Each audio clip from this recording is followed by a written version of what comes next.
Hello, welcome back to the channel. I will talk about one of the deadliest gangs in Wild West history, the Dalton Gang. It took me 19 pages to write about them.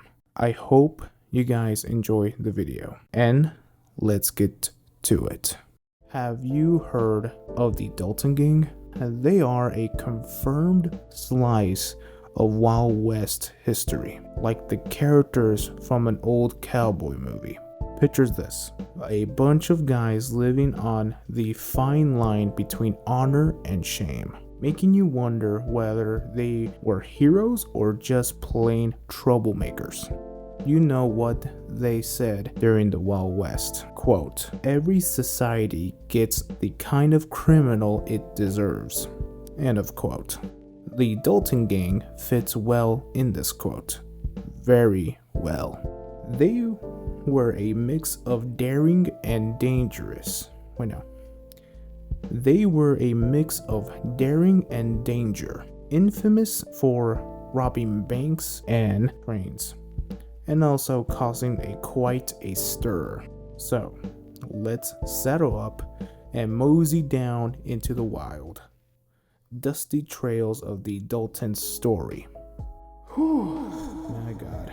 Now, who was the Dalton Gang?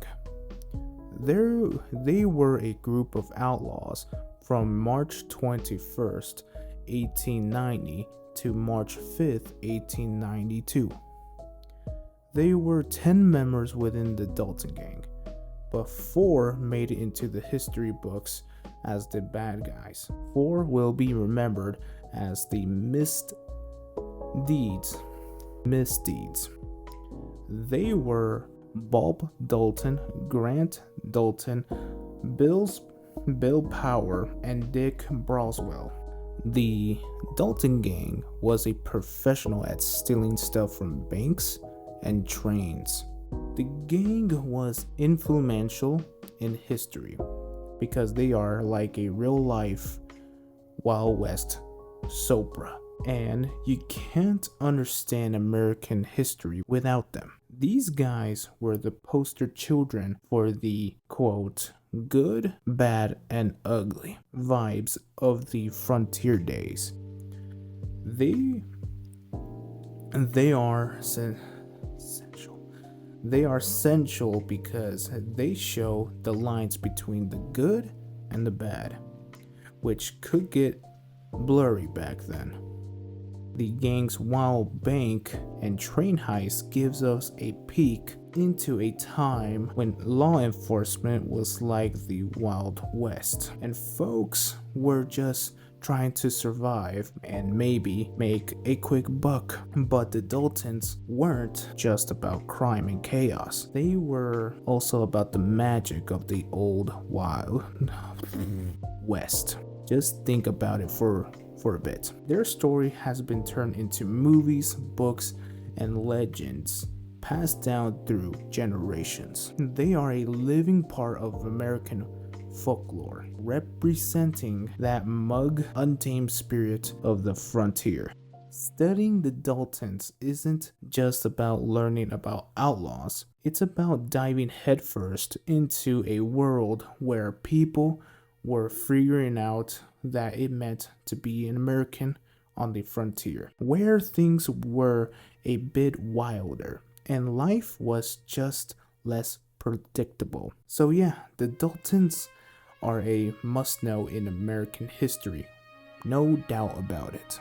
Remember when I said that the Dalton Gang were outlaws? Well, they used to be, at one time, law enforcement officers, but in the 1990s, they turned into outlaws. I will briefly explain that part of their life, but let's return to their origins as the Dalton family.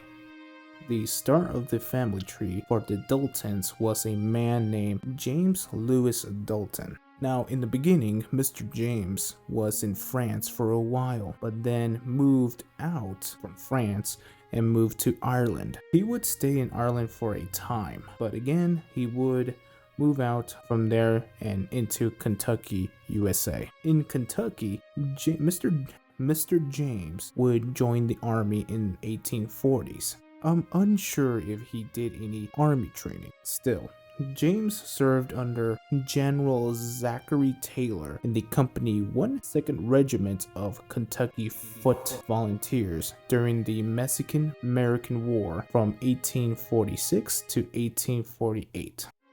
Do you guys want to know what he was doing during the war? He played a fife, a small high-pitched musical instrument similar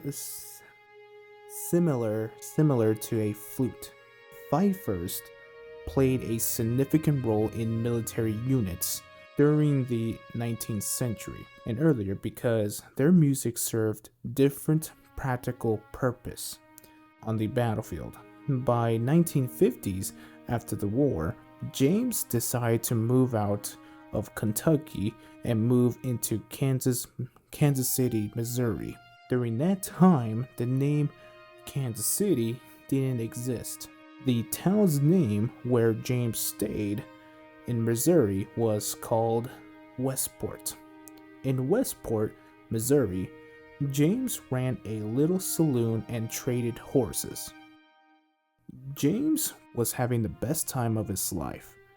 Then, a time later, James came across a respected lady named Miss Adeline Lee Younger.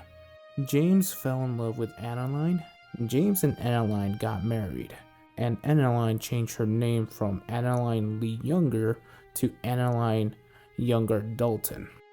Right before we continue talking about the timeline of the Dalton Gang, I will talk about Lady Adeline for a bit.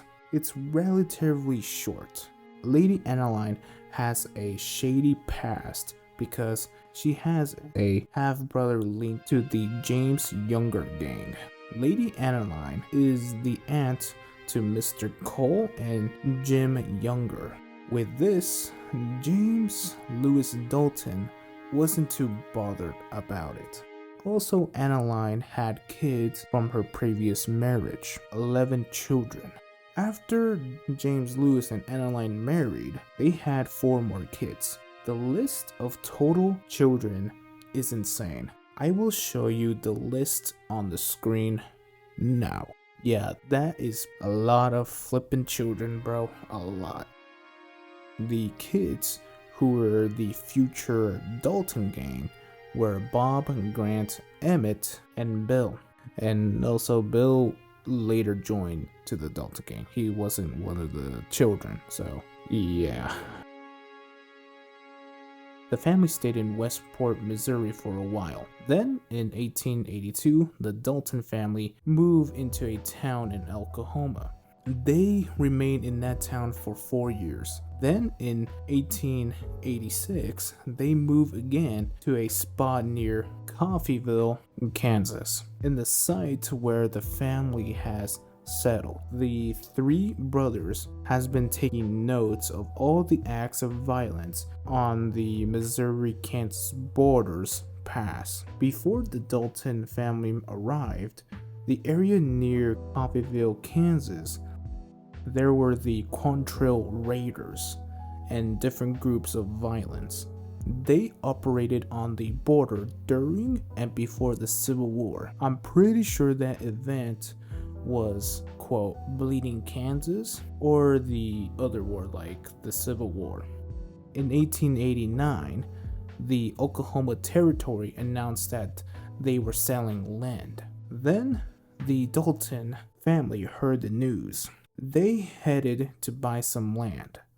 James Lewis and Adeline bought 160 acres of dirt. After some paperwork, the family returned to Kansas.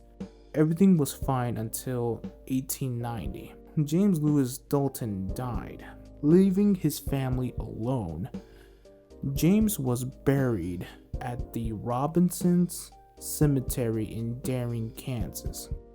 The Dalton family have sons who became a lawman. 4 out of 15 kids did become law enforcement officers. Their names are Grant Dalton, Frank Dalton, Bob Dalton, and Emmett Dalton. However, only 3 will soon dishonor society. As for sound, Frank Dalton didn't change into a dishonored man. Instead, he sacrificed his life for the good. Let's roll back to November 27, 1887, when Frank was a deputy U.S. Marshal. Everyone in the police department respected him with complete honor.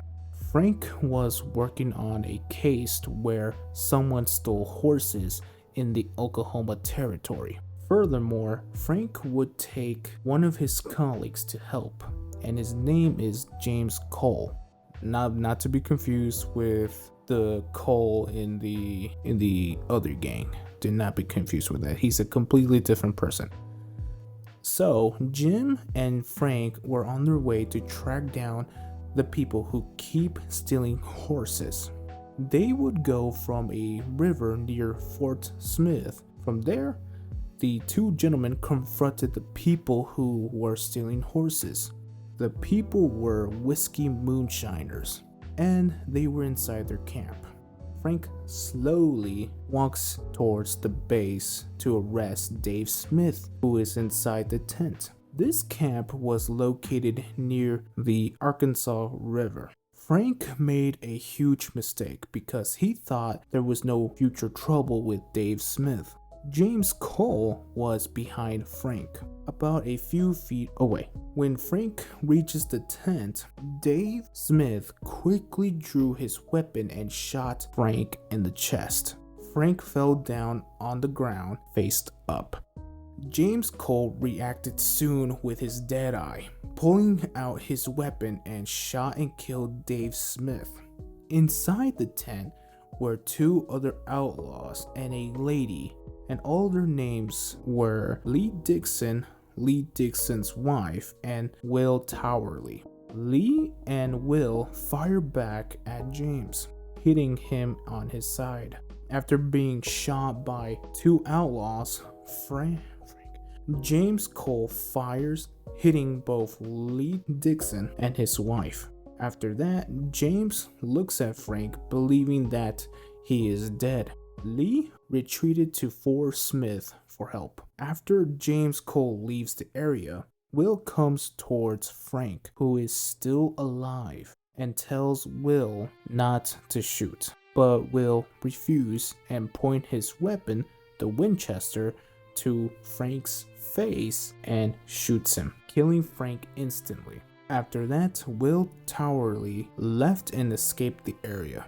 10 to 40 minutes later, James Cole returned to the area with backup. James and his backup were shocked, seeing Frank Dalton dead with 2 bullet holes to his face and also his chest. Then they saw Lee Dixon's wife and Smith deceased in the scene. However, they saw Lee Dixon still breathing and took Lee to a hospital. But Lee died before reaching the hospital. As for Will Towerley, after the death of Lee, the law enforcement officers quickly track him down. Then, a time later, the law enforcement officers finally located Will. He was near his home in... Okay, I'm not gonna say this word because I'm gonna be 100% wrong pronouncing it, so here you go. It's on the screen. After finding Will, a lawman named William Moodley shoots and kills Towerley. Frank Dalton was only 28 years old when he was killed by the Smith-Dixon's gang. Frank is buried in Elmwood Cemetery in Coffeyville, Kansas. In honoring Frank, the U.S. Marshal Service placed Frank in the Roll Call of Honor. As for the 3 brothers who joined the good side of the law, let's start with Grant Dalton and Bob Dalton. After the death of Frank Dalton, Grant moved to a town in the state of California. Grant wanted to take over his brother's job as deputy marshal at the same place where Frank did his job, in Fort Smith. Grant did bring Bob Dylan along as a posse member. The word in posse is a temporary group assembled to assist law enforcement officers in different tasks. These tasks include tracking fugitives, searching for missing persons, or responding to emergencies. Posses were particularly common in the American West during the late 19th century. For the word posse member, it is someone who is part of a group. This may be commissioned temporarily by a law enforcement officer to aid in a specific task.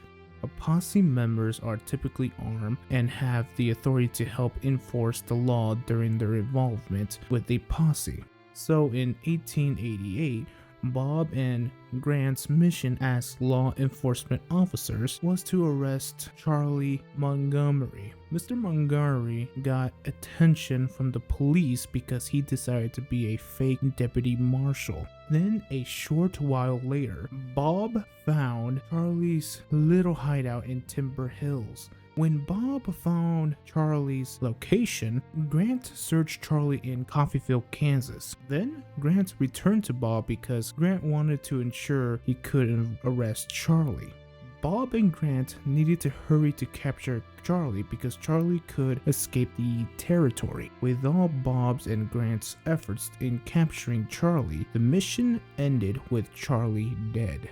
After the mission was successful, in January 1889, Bob and Grant worked hard to become deputies under Marshal Jones and then later under Marshal R.L. Walker in Wichita, Kansas. Bob wants to earn more money because the police department that he works for is paying low.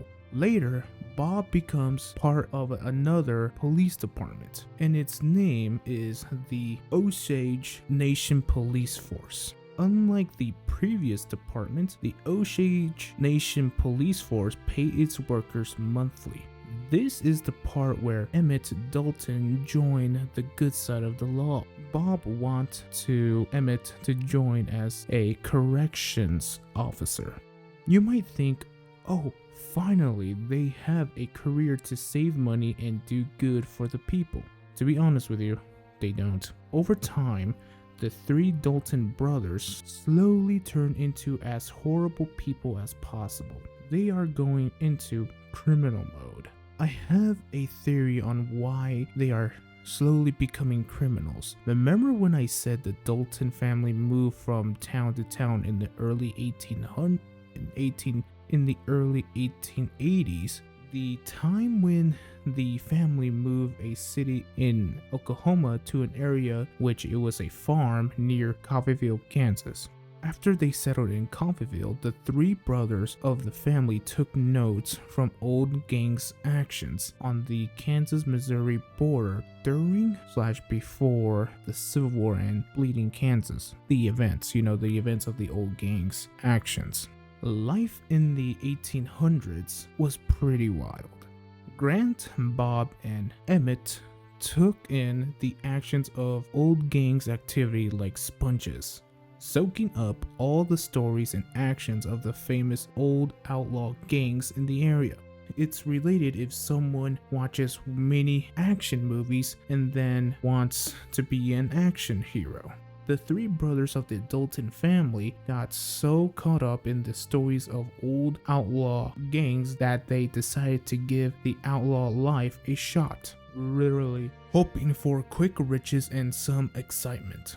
So they took inspiration from the outlaws they admired and went down that same path, showing how the environment and influence around you can steer you in unexpected directions.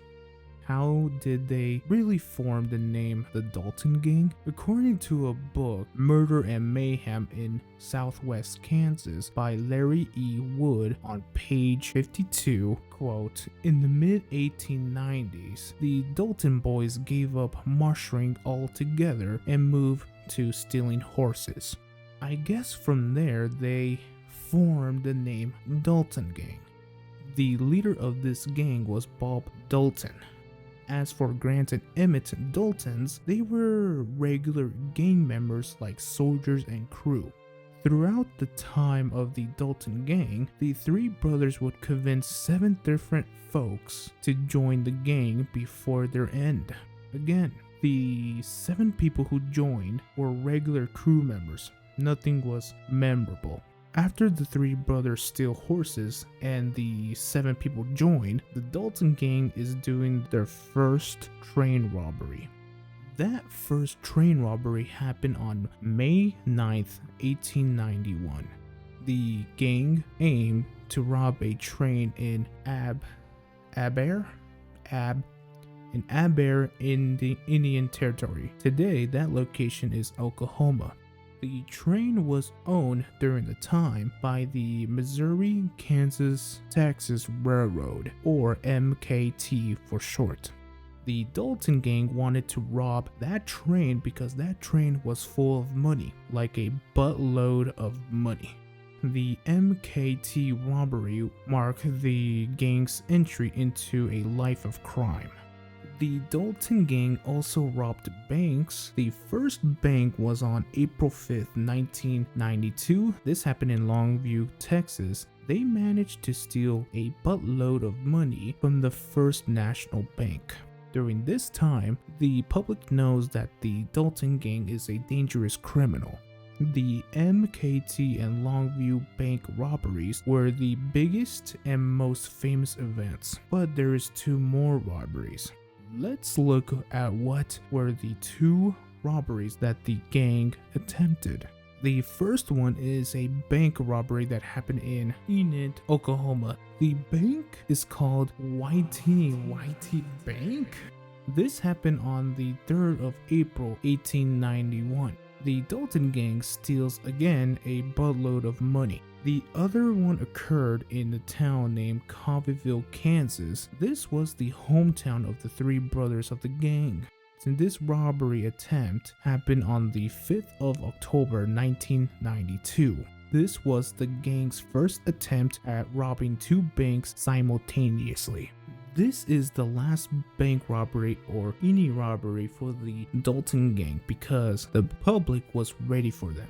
I will explain the Coffeyville bank robbery in more detail in a little bit. Now I will talk about how the Dalton Gang left a huge negative impact on the people affected by the gang's actions throughout their criminal years. First up is the money troubles. When the Dalton Gang stole from banks and trains, there was less money for those banks and companies. This made it harder for people and businesses in those towns to make ends meet. Second is, quote, no trust. What do I mean by no trust? People started to worry about using banks and trains because they thought they might get robbed. This lack of trust in these critical parts of the community hurts everyone's confidence and make life harder. Third is the police worries about catching the gang. This caused the police to work really hard and place them under extra stress, and it made regular people feel uneasy. Fourth is a, quote, dangerous situation. The gang's actions often lead to dangerous situations where people from normal to law enforcement could get hurt or killed. Fifth one is that people taking matters into their own hands. People got worried about their safety and started to protect themselves. This sometimes meant they formed groups to watch out for trouble, which could also lead to more fear and attention. And the sixth is, quote, legal problems. After their crimes, the gang members have to face the law. This meant that they have to go through trials and, if found guilty, face punishment, like going to jail or being executed. These legal processes added the turmoils in the towns. The Dalton Gang were masters at slipping through the law's fingers. They had a few tricks up their sleeves. First, they knew the lay of the land like the back of their hands, making it easy for them to disappear into remote areas where the law enforcement officers had a tough time tracking them down. Imagine them going in with horses through rugged canyons and thick forests. making it nearly impossible for the cops to catch up. When the Dalton Gang went face to face with the law, just imagine if it was a scene straight out of an action movie. I'm talking about horse chases, intense shootouts in the middle of town's total chaos. These showdowns weren't just for show. They often turned deadly, with law enforcement officers and regular people risking their lives to take down the gang. All these high-stakes escapees eventually led to the gang's members sitting in a courtroom and some laying 6 feet below the ground. If the jury found them guilty, it was neither a long stint in jail or, in some cases, the grim possibility of facing the hangman's noose. So while justice was served, it was added a hefty dose of drama and turmoil to the town touched by the gang's criminal activities. The events in Coffeyville, Kansas will be in the book of Larry E. Wood, Murder and Mayhem in Southeast Kansas. Shout out to Larry for creating a great book of history. So the Dalton Gang has been doing non-violence for about 2 years under their belt. The leader of the Dalton Gang, Bob Dalton, was starting to be overconfident because over 2 years, Bob and the rest of the group has not been shot, killed, or even tripped on a rock. Bob Dylan planning that the gang would go to Coffeyville and rob 2 banks at the same time. Also, he had a 5,000 IQ and thought people would not have a weapon on their belt. Yeah, Bob was most outstanding leader with his amazing IQ skills. Little does Bob know that the gang's actions cause ordinary people to always have a weapon on them. The Coffeyville robbery would start on October 5th, 1892, after 9:30 in the morning. 5 members of the gang, Bob Grant Hemet, Richard Dick Broadwell, and Bill Power. Right towards the west of town, the 5 members were heavily armed with different weapons. The funny thing about this moment of the gang was that the 3 brothers wore fake facial hairs to hide their identities. Again, another 5,000 IQ move right there. As soon as the gang arrived at the Condom Bank in a hitching post on 8th Street, but the thing is that the area where the crew arrived is being remodeled. A week earlier, Bob Dalton was spotted by folks in the town because Bob was scouting before the robbery. After Bob left, the remodeling was started.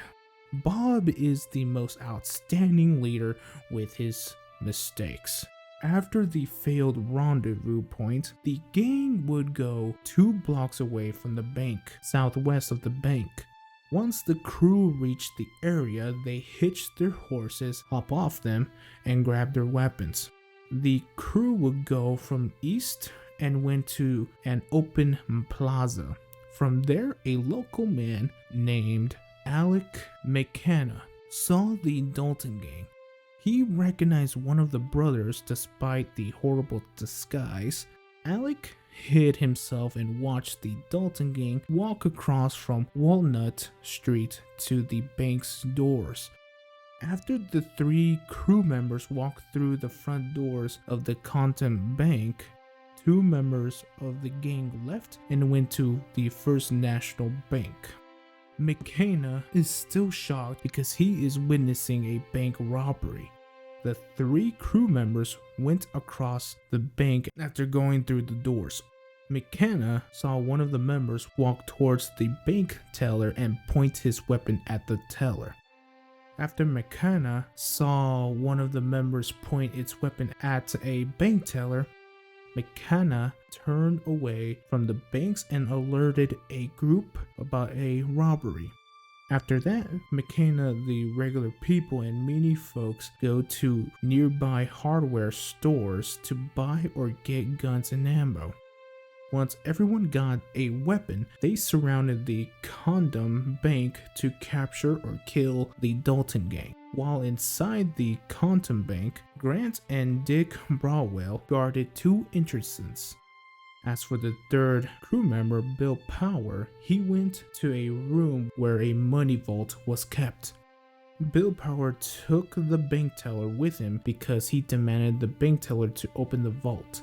But the thing is that the vault had a unique feature for unlocking the thing.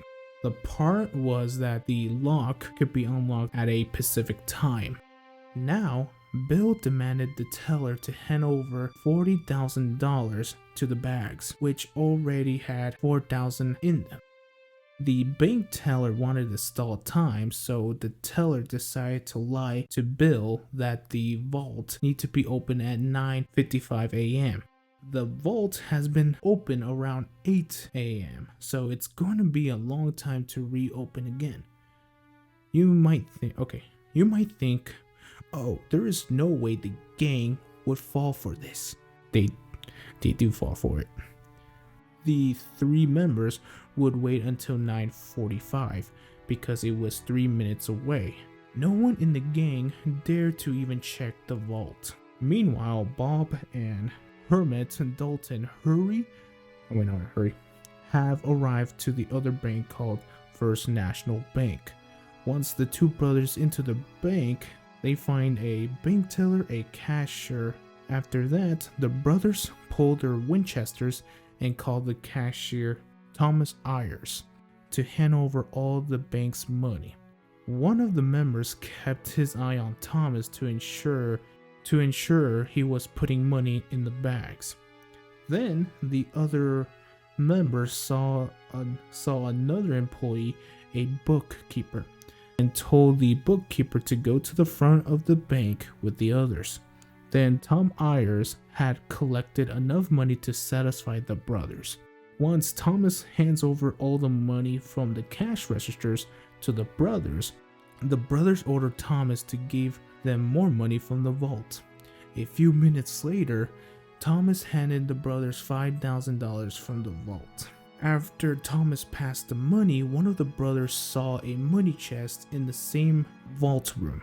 They took the cash off the chest.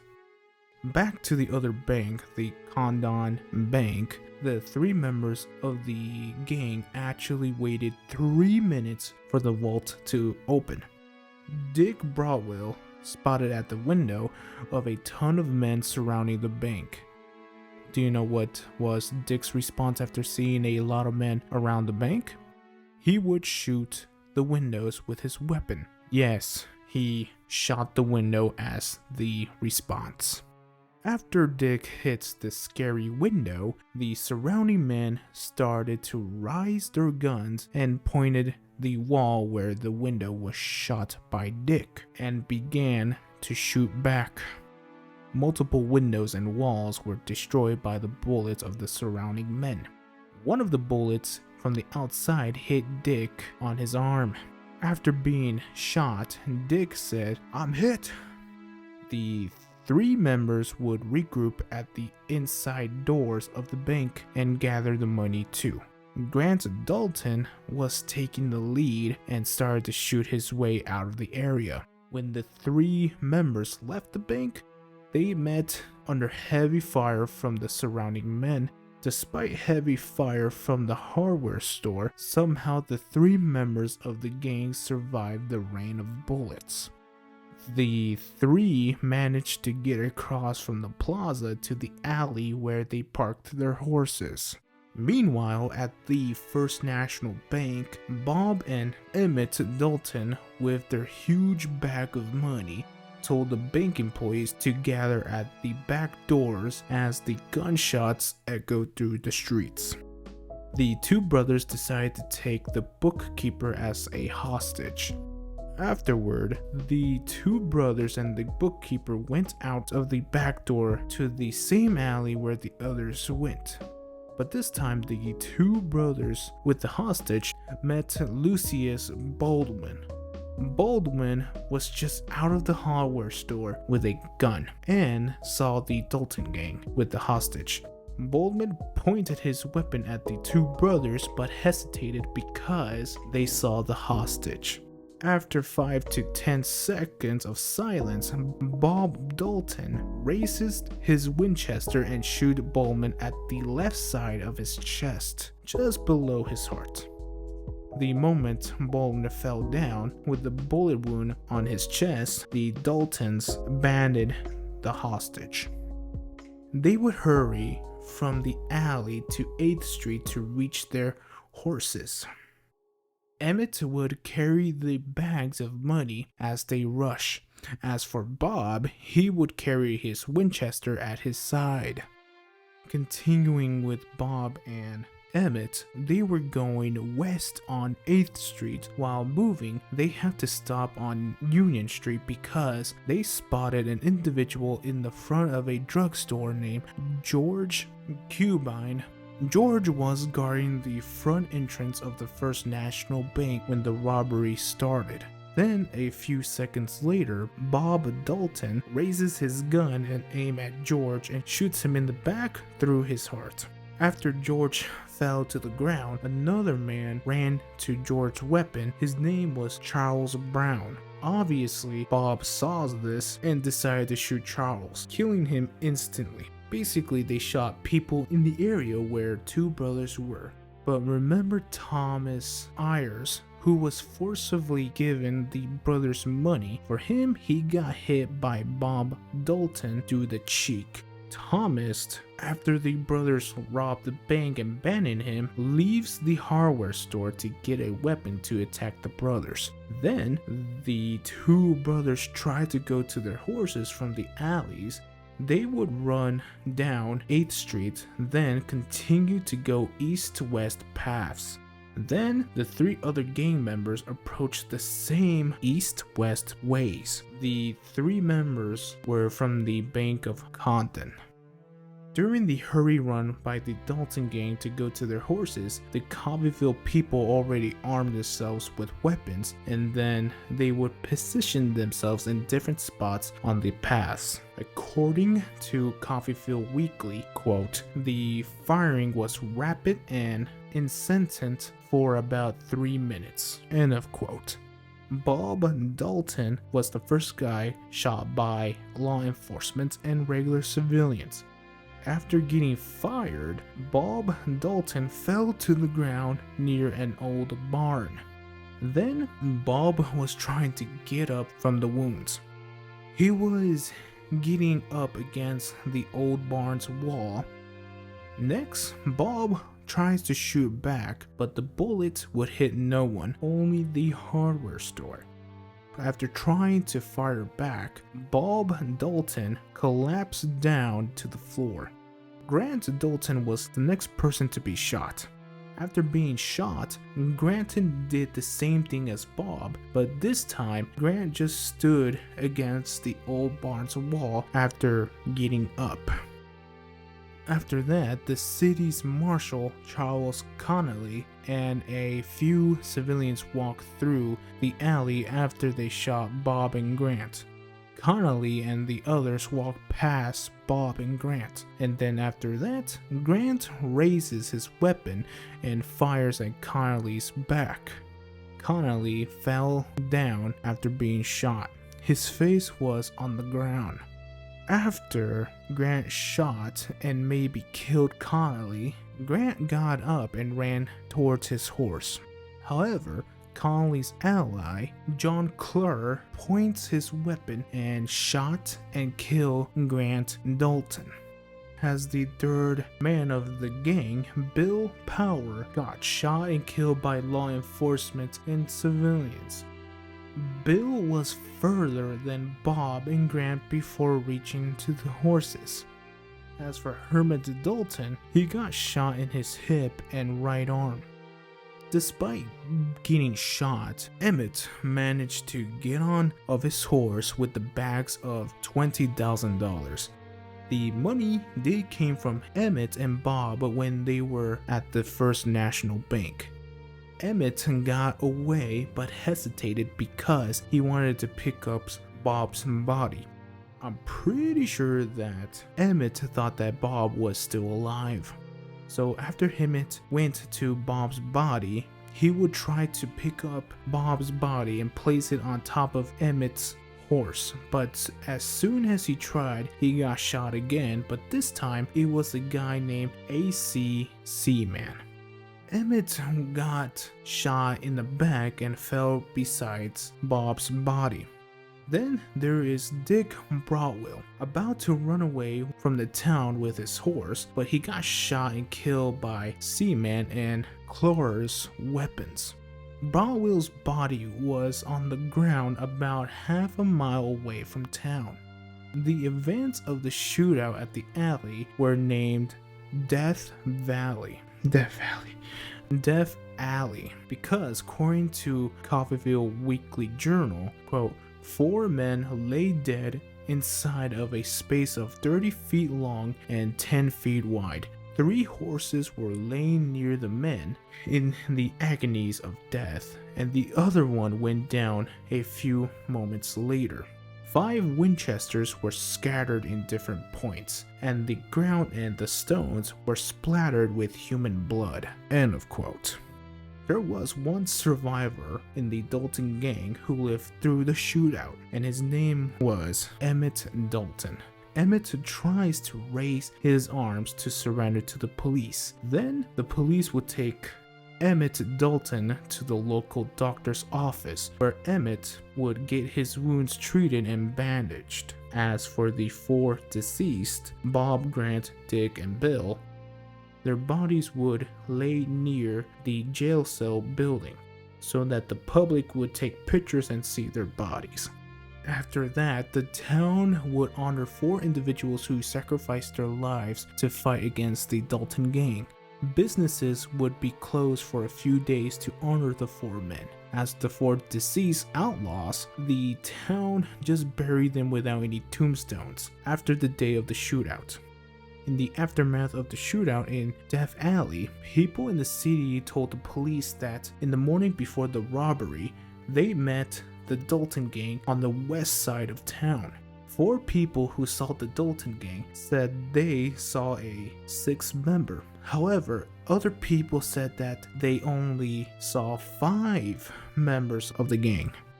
To this day, people still argue that there was a 6th member of the Dalton Gang. As Emmett Dalton, he survived his wounds from the shootout. Then Emmett would plead guilty to 2nd-degree murder of the killing of Cubine. Emmett was sentenced to life imprisonment. Then Emmett would get pardoned by the Kansas governor after serving 14 years of his sentencing. After being acquitted, Emmett would go to Hollywood, California to talk about the Dalton Gang so that they could make movies. Then Emmett would write a book about the Coffeyville robbery. Emmett would die in 1937 at the age of 66. In 1963, a museum talks about the history of the Dalton Gang. The place name is Dalton Defender Museum, which is open in Coffeyville, Kansas. Inside of the museum is a memory of the guys who sacrificed their lives to protect the town. Their names were Lucius Boldman, Charlie Brown, Charles Conley, and George Cubine. There is more stuff within this museum, like pictures of the individuals who protected the town and the pictures of the dead outlaws. Visitors would explore different points of the city, like the site of Death Alley, the 2 banks, and the actual graves of the Dalton Gang. The town of Coffeyville would hold an annual Dalton Defender Days festival each fall. Ultimately, the Dalton Gang's story reads like a gripping Wild West saga. They were a gang of daring outlaws who pulled bold bank and train heists, leaving a trail of fear and excitement in their wake. But it all came to a head during their ill-fated Coffeyville bank robbery in 1892, where a clash with determined townspeople and law enforcement officers ended in a deadly shootout. 4 gang members were killed and the rest were captured, marking the dramatic end to their criminal reign. With their high-stakes lurks and daring getaways, this notorious gang left an unforgettable mark on the pages of Wild West history, displaying the thrilling but often tragic results of a life lived on the wrong side of the law. Well, that's all I have on the Dalton Gang. If you guys are more curious about the gang, I have already put links to my research about the gang down to the description. Thank you very much for watching the end of the video. I hope you guys have a lovely day or night. Goodbye for now.